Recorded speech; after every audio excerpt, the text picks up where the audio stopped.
سامعین السلام علیکم ورحمۃ اللہ وبرکاتہ۔ احباب ذی وقار، سوشل میڈیا دور کا سب سے عظیم فتنہ ہے اور ہر شخص کے لیے خطرہ ایمان بن چکا ہے۔ یاد رہے حالیہ ایام کے اندر سوشل میڈیا کے مختلف پلیٹ فارم، فیس بک، یوٹیوب، ٹویٹر، مختلف مقامات پر کچھ اشعار گردش کر رہے ہیں جن کا آخری مصرع انتہائی قابل گرفت ہے، جس میں سیدہ طیبہ سیدہ فاطمہ الزہرا رضی اللہ تعالی عنہا آپ کی صریح توہین کی گئی ہے۔ حالانکہ اس شعر کے لکھنے والے، پڑھنے والے، شیئر کرنے والے ایک شریر گروہ جو کہ اپنے آپ کو محبین سیدہ و محبین اہل بیت کہلاتے ہیں۔ شعر آپ کے سامنے بیان کر دیتا ہوں، سکرین پر بھی ہم وہ لگا دیں گے۔ کہتے ہیں معاشر میں یہ گستاخ شاگردوں سے کہیں گے ہم خود ہیں پریشان، تمہیں اپنی پڑی ہے، اب جائیں کدھر جس کو خطا پہ کہا تھا، دروازہ جنت پہ وہی بی بی کھڑی ہے۔ انا للہ و انا الیہ راجعون۔ نقل کفر کفر نباشد۔ احباب ذی وقار، سیدہ طیبہ فاطمہ الزہرا رضی اللہ تعالی عنہا، آپ کی شان یہ ہے، آقا علیہ الصلوۃ والسلام نے فرمایا، بخاری شریف کی روایت ہے، فاطمہ بدعۃ منی فمن اغضبها اغضبنی،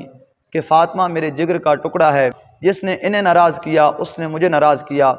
سنن ابو داؤد شریف کی حدیث نمبر 5217 ہے۔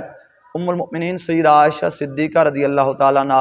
آپ فرماتی ہیں، کانت اذا دخلت علی قام الیہا فاخذ بیدہا وقبلہا واجلسہا فی مجلسی، کہ سیدہ پاک جب آقا علیہ الصلوۃ والسلام کی بارگاہ کے اندر آتی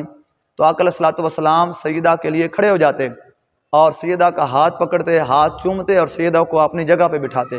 اسی طرح جب آقا علیہ الصلوۃ والسلام وکان اذا دخل علیہا قامت الیہ فاخذت بیدہ فقبلتہ واجلستہ فی مجلسیہ، جب سیدہ پاک کے پاس آقا علیہ الصلوۃ والسلام جاتے تو سیدہ بھی اپنے مقام سے کھڑی ہوتی ہیں، آقا علیہ الصلوۃ والسلام کے استقبال میں آگے بڑھتی ہیں، آپ کا ہاتھ پکڑتی ہیں، چومتی ہیں اور حضور کو اپنی جگہ پر بٹھاتی ہیں۔ اور پھر آقا علیہ الصلوۃ والسلام کی پیاری شہزادی کی شان یہ ہے، امام ابو عبداللہ نشاپوری رحمۃ اللہ علیہ آپ مستدرک کے اندر روایت نقل کرتے ہیں، اور یہی روایت امام سیوطی علیہ رحمہ آپ نقل فرماتے ہیں۔ امام حاکم فرماتے ہیں، اذا کان یوم القیامۃ نادى مناد من وراء الحجاب یا اہل الجمع غضوا ابصارکم ان فاطمہ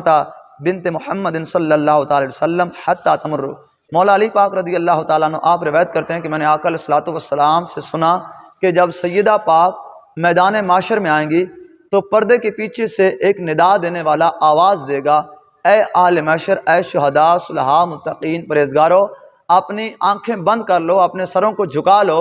کیوں؟ فاطمہ بنت محمد صلی اللہ تعالی وسلم میدان معاشر سے گزر رہی ہیں۔ سیدہ کی شان، عظمت، رفعت یہ ہے کہ میدان معاشر سے آپ گزریں گی تو تمام صلحاء، تمام اہل معاشر کو رب کی طرف سے حکم ہوگا کہ اپنی نگاہیں جھکا لو، فاطمہ بنت محمد صلی اللہ تعالی وسلم میدان معاشر سے گزر رہی ہیں۔ اور سیدہ پاک کو اپنی عصمت کا، اپنے شرم و حیا کا، پردے کا اتنا احساس تھا، آقا علیہ الصلوۃ والسلام کی وصال کے بعد آپ کبھی نہیں مسکرائیں، سوائے ایک موقع پہ کہ جب آپ کے وصال کا وقت قریب آیا تو اسماء بنت امیس رضی اللہ تعالی عنہ آپ کی خادمہ تھیں، جو کہ زوجہ تھی سیدنا ابوبکر صدیق رضی اللہ تعالی عنہ کی، ان سے اپنی اس پریشانی کا اظہار کیا کہ میرے کفن پر کسی کی نظر نہ پڑے، تو انہوں نے عرض کیا کہ اے میری سردار، آپ فکر نہ کریں، میں نے ہجرت حبشہ کے موقع پر وہاں پر یہ رواج دیکھا کہ جب عورتوں کا جنازہ اٹھتا تھا تو چرپائی کے چاروں کونوں پر کھجوروں کی ٹہنیاں لگا کر ایک ڈولی تیار کی جاتی تھی جس سے جسم اور کفن چھپ جاتا تھا، تو سیدہ پاک نے ان سے وعدہ لیا کہ میری ڈولی آپ تیار کریں گی، اور سیدہ پاک اس موقع پر مسکرائیں، اور پھر سیدہ پاک کا جنازہ بھی رات کے اندھیرے میں اٹھایا گیا۔ لیکن یہ ظالم، یہ نام نہاد محبین آل بیت و محبین سیدہ طیبہ، یہ کہتے ہیں دروازہ جنت پہ وہی بی بی کھڑی ہے، یعنی جب لوگ پلسرات سے گزر کر جنت کی طرف جانے لگیں گے، جناب سیدنا آقا و مولا صلی اللہ تعالی وسلم آپ سے لے کر قیامت تک کے آخری شخص تک، مطلب کیا کہ سیدہ پاک وہاں پر کھڑا ہو کر دیکھ رہی ہوں گی کہ کون گزر رہا ہے، کون نہیں گزر رہا۔ سیدی اعلیٰ حضرت کے برادر اصغر مولانا حسن رضا خان رحمۃ اللہ علیہ آپ فرماتے ہیں، بے اجازت جن کے گھر آتے نہیں جبرائیل بھی، قدر والے جانتے ہیں قدر و شان اہل بیت۔ ان نام نہاد محبین اہل بیت کو، جن کی قلوب و آذان پر بغض صحابہ کی ایسی پٹی چڑھی ہے، ایسا بغض صحابہ ان کے اندر گھسا ہے کہ نعوذ باللہ جن کی محبت کے دعوے کرنے تھے اب تو اس سیدہ کی شان کے اندر بھی تنقیص کرنے لگ گئے۔ اور سید اعلیٰ حضرت فرماتے ہیں جن کا آنچل نہ دیکھا ماہو میر نے اس ردائے نزاہت پہ لاکھوں سلام۔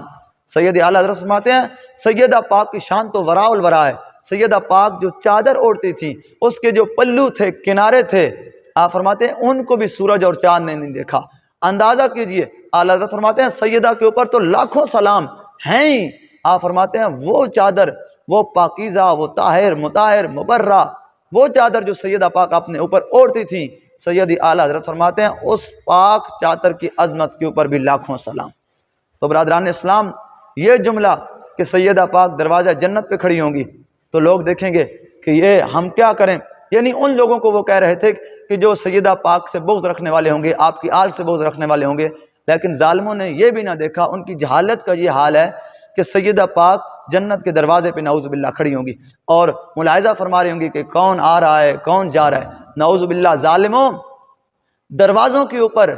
جو انٹری گیٹ ہوتے ہیں ان کے اوپر دربان کھڑے ہوتے ہیں، ان کے اوپر خادم اور نوکر کھڑے ہوتے ہیں، اور تم نے سیدہ پاک سے یہ محبت کی ہے، تم نے سیدہ کی عظمت کو یہ سمجھا ہے کہ تم کہتے ہو سیدہ پاک جنت کے دروازے پہ۔ امام سیوطی رحمۃ اللہ علیہ، آپ نے تو اس روایت کو یہاں تک لکھا ہے کہ فَمُرُّ مَعَ سَبْعِينَ أَلْفَ جَارِيَةٍ مِنَ الْحُورِ الْعَيْنِ كَمَرِّ الْبَرْقِ، کہ سیدہ پاک اکیلی نہیں گزریں گی، 70,000 حوریں آپ کے ساتھ ہوں گی اور سیدہ پاک بجلی کی طرح یوں گزر جائیں گی، لیکن یہ ظالم کہتے ہیں سیدہ پاک جنت کے دروازے پہ کھڑی ہوں گی اور لوگوں کو انٹر کر رہے ہوں گی۔ اِنَّا لِلَّهِ وَإِنَّا إِلَيْهِ راجعون۔ جہالت کا جنازہ ہے، ذرا دھوم سے نکلے، یہ ان کی جہالت کا حال ہے۔ خدا جب دین لیتا ہے عقل بھی چھین لیتا ہے۔ اہل سنت و جماعت عوام الناس کے لیے یہ پیغام ہے، اگر چاہتے ہو کہ خاتمہ بالایمان ہو اور عقائد کی، ایمان کی حفاظت ہو، تو سیدی اعلیٰ حضرت مجدد دین و ملت امام اہل سنت اشیاء امام احمد رضا خان فاضل بریلوی رحمۃ اللہ علیہ اور سیدی اعلیٰ حضرت فاتح قادیان پیر سید میر علی شاہ رحمۃ اللہ علیہ، آپ کی فکر پر ڈٹ جائیں، آپ کے نظریات پر ڈٹ جائیں، انشاءاللہ تعالی خاتمہ بالایمان ہوگا اور انشاءاللہ تعالی ہم سوی حشر چلیں گے شاہ ابرار کے ساتھ، قافلہ ہوگا رواں قافلہ سالار کے ساتھ۔ یہ تو طیبہ کی محبت کا اثر ہے، ورنہ کون روتا ہے لپٹ کر در و دیوار کے ساتھ۔ اور انشاءاللہ یہ سارے فیصلے، یہ حشر کو ہوگا معلوم کہ جیتا کون اور ہارا کون۔ یہ ساری جو صحابہ و اہل بیت کے بارے میں آئے روز نئے نئے شوشے چھوڑے جاتے ہیں، ان کے اوپر تبرہ کیا جاتا ہے، یہ سب فیصلے آقا علیہ الصلوۃ والسلام کی بارگاہ میں ساری دنیا دیکھے گی کہ جب اول سے آخر تک تمام لوگ موجود ہوں گے۔ دعا ہے کہ اللہ رب ذوالجلال ہم سب کا خاتمہ بالایمان فرمائے۔